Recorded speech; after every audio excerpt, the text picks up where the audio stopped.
Hello, everyone. Welcome to the SavvyCast. This is Jamie, and I'm thrilled that you're joining today, whether you're watching on YouTube or listening to the podcast. Today, I sit down with Amy Grimes. She is a deeply creative soul who reminds us that God often speaks through beauty, imagination, and, of course, books and illustrations. Amy is an artist, author, and truth teller whose books and scripture cards are full of light and life. Whether you're a grandparent looking for a meaningful gift or someone who just needs a little soul refresh, this episode is for you. So join me in welcoming to the SavvyCast my friend and neighbor, Amy Grimes. Hi, Amy. Hi, how are you? Doing well. Thank you so much for being on the SavvyCast today. Oh, thank you for having me. Amy, I would like today for you to share your work. I am briefly going to hold up for my YouTube friends and all of my podcast friends. Everyone can check in the show notes for links to everything because I'm assuming everything that I have personally of yours, you have links to more. They can assess this. That's right. Okay. Well, I first of all, I want you to tell a little about yourself and then I'm going to share these. So, I want to start with my icebreaker question that I ask every guest just to start things off. Amy, what would you choose as your last meal? I would say, okay, I have a funny habit of every single day at 3:30 I eat blueberries, a big pile of blueberries, Oh, a couple of crackers and cheese, and then coffee. And if I every so often, if I've got a lot going on, if I have a lot of illustrations that I'm working on and I don't have time to really get dinner, I'll just have my snack again. So this is my snack every day, and I call it snenner, because it's snack and dinner oh, together. I And like that. sometimes I have my snack for lunch. So blueberries again, and then it's snunch. But I will Oh, probably have blueberries and cheese and a couple of crackers and coffee for oh my last meal. goodness. I love that. Well, on that note, just because I've always got to pitch for my favorite cheese in the world at Trader Joe's, their rosemary olive oil Asiago is one of the cheeses you will never like. I will eat a whole, it's in the triangle. I'll eat at least half to maybe two-thirds of it with rosemary water crackers. It's so good. So maybe your last meal you can indulge on that. Yes, that's true. And I do love the baby bells too. So Yes, baby bump.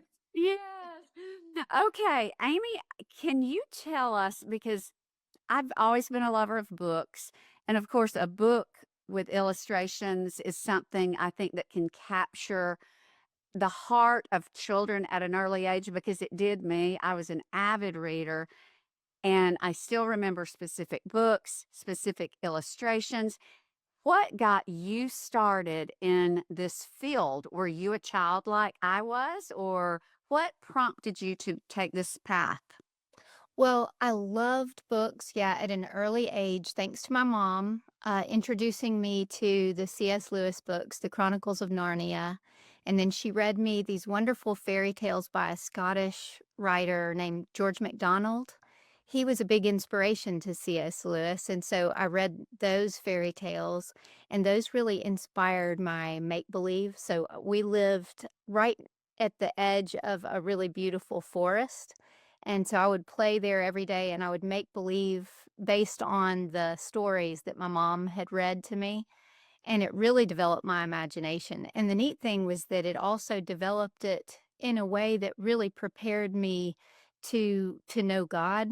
I don't I didn't really know him until I was later on, Mhm. around 14 or 15, but it felt like my imagination had actually developed in sort of a heavenward direction thanks to those wonderful stories. Wow, that is amazing. I've heard of George MacDonald, but I did not know he was the inspiration to the great C.S. Lewis. My goodness, I'm reading again Mere Christianity. He's just amazing. He is. I love that, and I love all the books. Well, I haven't read every one of his books, but I've read so many of them. and I love those, and then Madeline L'Engle and J.R. Tolkien, as I kind of was introduced to those different things, you can see the influence in the artwork, all fantasy, and then also playing outside in, under the trees. I just really love trees, and that's the main reason I love to go for walks, honestly, is to look at the trees. I love to look at the trees, and also I love clouds and just the treetops and the birds, and so that influences my artwork a lot. Oh my goodness. Well, I can see behind you some of your art and your trees. Depictions of trees are so ethereal. And it's funny that you mentioned Madeline L'Engle. A Wrinkle in Time. I was totally overtaken with that. I don't know how old I was, maybe 9 or 10. Oh my goodness. And was Madeline L'Engle a person of faith? She was, and Oh, okay. she was, and I was the same way with A Wrinkle in Time. I remember, once a week, I went to a public school where we had a wonderful, library, and once a week, we would get to go to the library, and I remember seeing A Wrinkle in Time, the cover, and I was fascinated immediately by the cover, and I was really young at the time, and I remember checking out the book and trying to read it, and I was so young, I couldn't understand it, but I wanted to love it because of the cover, and so Mhm. a few years later, when I was just a little older, I checked it out and I understood it and I loved it, and I read it over and over and over again, and, yeah, so I'm very inspired by her. Oh my goodness. Well, I know you also because you're such an avid writer and artist, but did you also love The Little Prince? I never read The Little Prince. I loved it. Okay, Antoine de Saint-Exupéry or something. He has Yes. I think he was French. I loved that book so much that when I taught 7th and 8th grade when Zane and I were first married at, a Christian school. It was the school he went to his whole life, graduated from.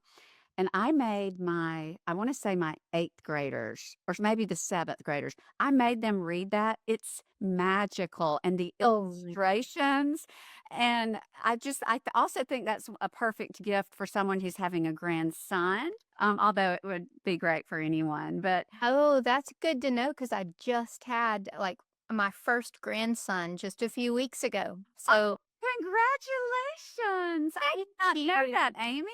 Yes. Congrats. Oh, well, we just had our first a week ago. Oh my And goodness. oh I knew my it was goodness, coming. I'm stocking the library. I need to come down to your studio and get more things because I'm going to be reading and we've got another one coming in a few weeks. So I'm all about the library for the grandchildren. And this is why I think many who are watching or listening are also going to be intrigued and they're going to want to avail themselves of your work because I feel like we have a window when children are young Mhm. to capture their imaginations and their hearts and use it to lead them to Christ or to give them a spiritual mooring. Um, Mhm. I was I became a Christian when I was 9, and I believe my love of books, studying the Bible with my grandmother, but just reading and getting outside of, just the everyday, just sort of transforming to another place. I think that helped me understand maybe the unseen, which we see God in everything, but do you think that having the ability to tap into that can lead children to a spiritual place? Absolutely. I definitely think that that is exactly what happened with me before when I read the Chronicles of Narnia, even though as an adult I read them and it's so clear exactly what he's talking about. But as a child, I just saw it as a wonderful story. That's an excellent Mhm. story, whether you know exactly what he's talking about or not. But reading it and having that idea of there being this other place, this other world, and the idea of, yeah, things that are unseen, and even the depiction of evil and good, it really develops it helps you to see truth because there's so much truth in those stories. The really, really good stories, all of them, whether the person knows the Lord or doesn't, Mhm. any story that's really good, I think always reflects God's truth. And so Mhm. I think that having a background like that helps you to see God later on, and I think Right. that also I've always thought God, how because he created each of us and we're all different, he speaks all of our languages. Mhm. And some people are one type of person and it seems like people are so diverse, but God is completely diverse. He Mhm. speaks every language, and I think that, whatever you love, he's going to speak to you through that. And I think Mm. that I loved stories from the beginning, and I loved the pictures too, all the illustrations, and I just think that he spoke that language to me. I totally agree with that. And I don't know if you, and I'm about to get to your books, but did you ever, and I've been looking for it to buy for the nursery. There was a Noah's Ark. There was a book, I want to say about Noah's Ark with the most beautiful illustrations. And it's still in my mind, but I don't know where the book is or who the author was because I was reading this Ooh. as a child. It's just interesting that that was my depiction of what the art looked like. The animals Right. just made it real in my young mind. So I totally agree that books at an early age can ignite our faith or our impression of God and his Mhm. creation. But I want to show because I've got these 2 books that I just think are lovely, and I'm gonna hold them are these how many books do you have? So I've done 2 that were totally written by me and illustrated by me, and, Richard Deeds, right? that's those 2, and then my cousin and I created a book together called Voyage to the Star Kingdom, and, that one was a special project that we created for a family that we're friends with. She and I kind of worked on the storyline together, and then she wrote the story, and then I illustrated it. And then I illustrate, other people's books as well. So I illustrated Ann Boskamp's first picture book, Your Brave Song, and that was a huge Wow. just a joy to get to do that, and she was absolutely delightful to work with, as you would imagine. Oh, yes, I love her. She's such a I kind don't heart. know her personally, but her reputation precedes her. Her what She's so genuine. She's exactly what she seems like, and so I loved getting to do that, and then soon I'll be working on another book that's, one of mine, so that's exciting too. oh, that's wonderful. Well, when will it be released? That one will be a couple of years from now, so it'll be Oh, okay. now. And then Hunter Belis, I don't know if you, recognize her name, but she is a wonderful, wonderful person, and she's done a few picture books, and so I've illustrated one of her books, and it'll be coming out soon. Oh, wonderful.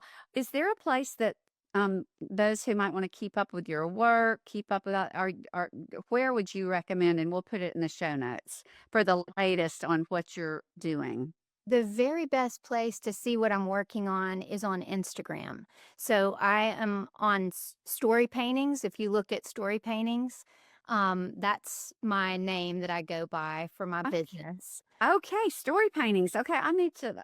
I actually have searched your name. I don't know if that came up, but I'm going to be following and doing all of that. But I, Yes. so these 2 books, just very quickly. This is And the Light Comes In. That is just a beautiful cover. And this one is Lucilla and the Snarly Skein. And I have to tell you, I did not know how to pronounce skein. I knew that it was a piece of yarn, but I think I've always said skin, but a skein is like a piece of yarn. And this is her with a big bundle of yarn. So, can you just briefly tell us about each of these books?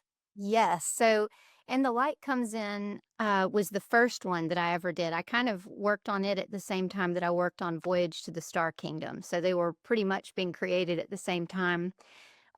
Before I did books, I used to do art shows, and I would have my illustrations up, and right next to them, I'd have just a little bit of a story that would go with it. So that when people would come through the art show, where people usually just look at artwork, they would be reading these little stories that kind of it's sort of like you're jumping right into the story and you're hearing this little piece of it. It makes you wonder what else, what happened before, what happened after. And I wanted to make a book that would replicate that experience where every single page pulls you into another story. And Mm. that's really what In the Light Comes In does. And one of my favorite things to create around is the idea of the light shining out, out of the darkness. The way Mhm. that God, even in the very darkest times, God's faithful and he never leaves us alone. And so Mm. so many of my paintings, that's really the heart behind it. That's the feeling that I'm trying to Mhm. get. And so that book, every single page, it has a little piece of a story, and then it says, "I wonder," which was my youngest daughter's first sentence. She would say, Oh. I wonder," while she looked around, and I'm Mhm. sure it's because so many of my sentences start with, Yeah. "I Yeah. wonder." But anyway, so the story, it'll say, "I wonder," and it gives you a couple of ideas of what I would wonder about this story. Like, I wonder why these 2 little girls are looking up. I wonder then it says, "What do you wonder?" So I'm trying to encourage children really to use their imaginations, and what gave me the idea to do the book partially was my youngest daughter's first sentence, but also my oldest daughter, when I used to do artwork just for our house, before I started really selling it, I had a painting that was one of my story paintings, what I would call a story painting now, that is one that makes you wonder things, what's going on Mm. there. And I had it in our entryway of our house. And when my daughter was really young, probably like 4 or 5, she had pulled a chair up to the painting and was standing on it, looking at it really close up. And I said, "Lily, what are you doing?" And she said, "I'm wondering." This picture was a picture of a fairy that's sitting on a mossy rock, and there are all these little jars sitting around the base of the rock. And she said, "I'm wondering what's in the jars." And I said, "What do you think is in them?" And she started guessing. Well, anyway, this book, I wanted to do that. I'm trying to get kids to wonder what else might happen in the story, what might have been happening before. I just was trying to lead them into imagination pretty much the same way that I always did myself as a kid. When I would look at pictures like this wonderful book of beautiful illustrations by a guy named Maxfield Parrish. Mhm. There are all these wonderful fairy tales, but it was just a book of artwork. It didn't have the stories. Mm. So every page I would look at, I was wondering what the story was, and I would Oh. imagine stories as I looked at them. So Mm. I think that it's So you've made it possible for a child who's reading this book to you guide them into wonder. that's right. Oh That was my my goodness, that's my amazing. plan, was to try to, because if you watch movies, that's good. That's somebody else wondered something, and They've done it for you. Mhm. they've given you the answers, but I'm wanting to help children to learn how to imagine it themselves. Like what I used to do when I was in the forest and I'm making believe and playing things, you can do Right. that. So that Yeah. was the goal for that one. And at the same time, to have this kind of the same way that C.S. Lewis was pointing us upwards, very clearly. Mine is a little bit more, it could be more vague, but when I created those paintings, the heart behind it was always this upward focus, always the light shining in the darkness, Mhm. hope even when things look like Mhm. things are hard. And so that's And the Light Comes In. And the reason that I named it that was that is really the last half of a sentence. Like, maybe this hard thing is going on and the light comes in. Like, God's Mhm. always there, He's Mhm. always there. And Mhm. so there's always the second half of the sentence, no matter Mm. what the first half of the sentence is, and the light comes in. So Oh, I that love was the thought behind that one. I love the Lucilla and the Snarly Skein cover. I love it. Can Thank you just give you. a little synopsis of what this book is about? Yes, so Link to that all of these.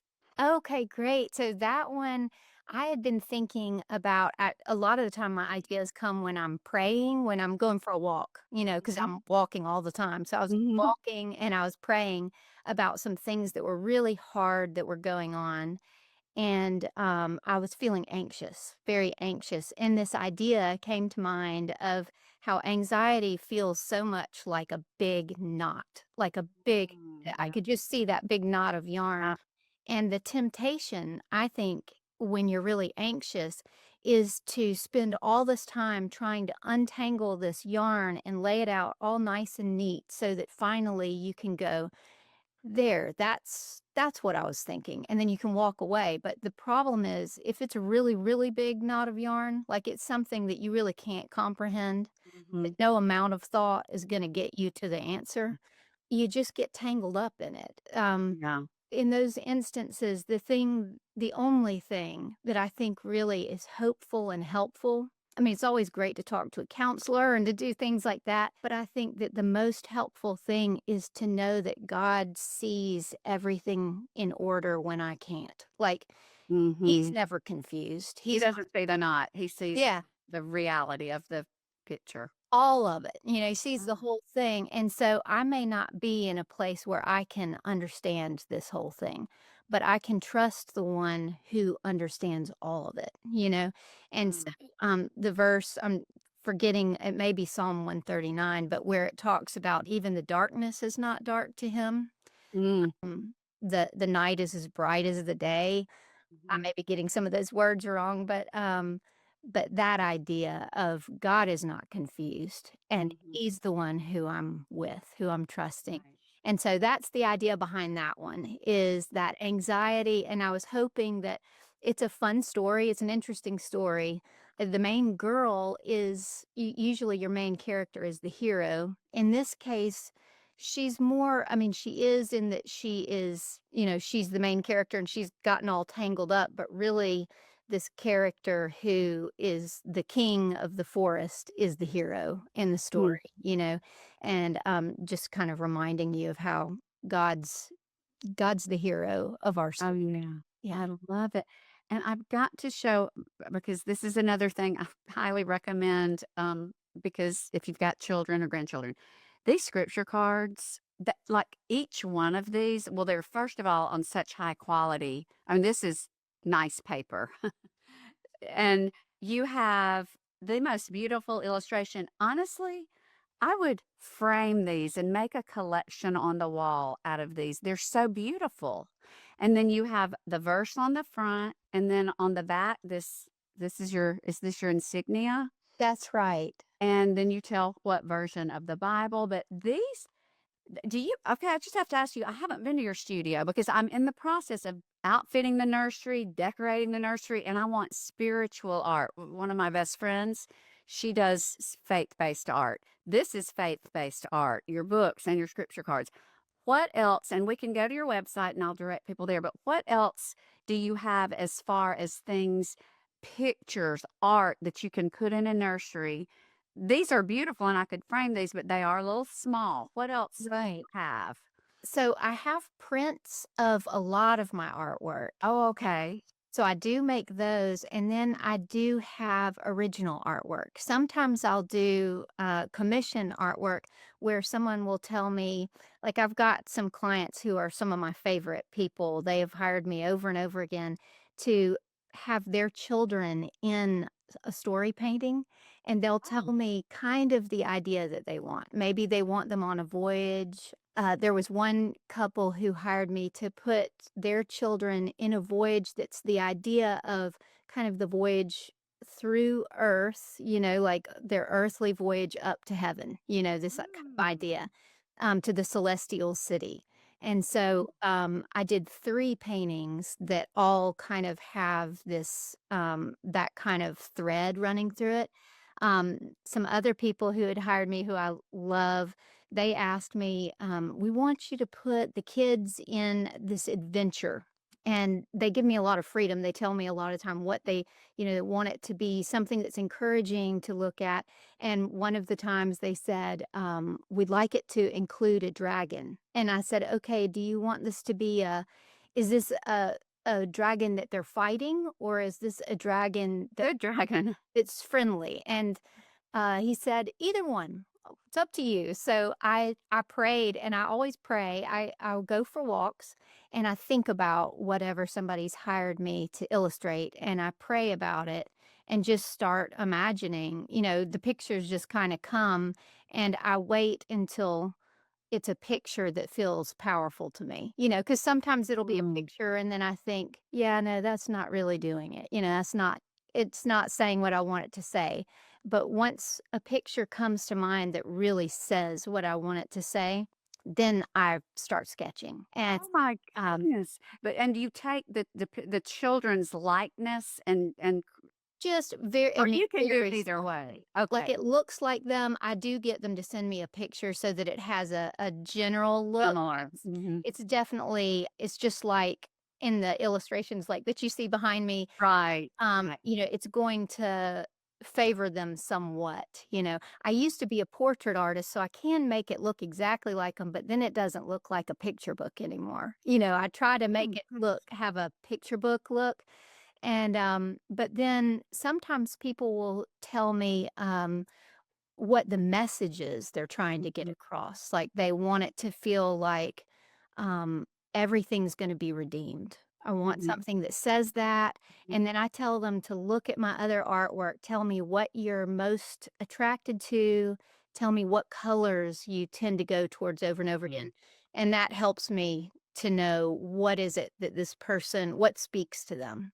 So That is amazing. So not only do you have the books and the scripture cards, but you can customize. I'm so glad to know that. My head is spinning. So about just ideas. So I just think this is wonderful, and you are so talented and creative, and I am just inspired. I'm so inspired, and I encourage everyone watching or listening to go to the show notes, follow Amy's Instagram, and if what a special gift it would be to commission something from you or just get books for a nursery or a baptism, just a birthday. You can never go wrong with books. yes, that's how I always feel. Yes. Well, Amy, I thank you so much for joining us. And anytime when your book is published, your latest one, you'll have to come back on and share about it. Thank you so much. I would love that. Well, thank you. And to all watching and listening, until next time, have a fabulous rest of your day.